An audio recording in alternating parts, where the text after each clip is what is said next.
நான் அறியுന്നില്ല. நீ இல்லையா? நீ എനിക്കല്ല வாங்கி தர. நான் பம்மிக்கு வாங்கி தருவேன்.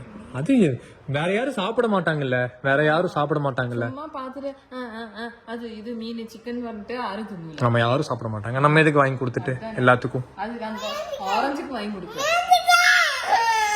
மீன் சிக்கன் ஒரு சாதனம் இல்ல. என்ன வேணும் உனக்கு? என்ன வேணும் சொல்லு. எனக்கு வந்துட்டு மீன் குழம்பு, மீன் குழம்பு. இரு எனக்கு என்ன தெரியுமா வேணும்? மீமி பீஃப். சரி, ஐராக்கு என்ன வேணும்? சரி, இப்ப ஐரா கேட்ட. ஐராக்கு என்ன வேணும் சொல்லு. ஐராக்கு என்ன வேணும் சொல்லு. வா அப்போ வா, நம்ம போய் சாப்பிடலாம். ஐராக்கு வேண்டாம் மாமா. வேணுமா? முடிவா சீக்கிரம் அப்பட்டு ஓடி வா. இதுதான் நம்ம பேசாம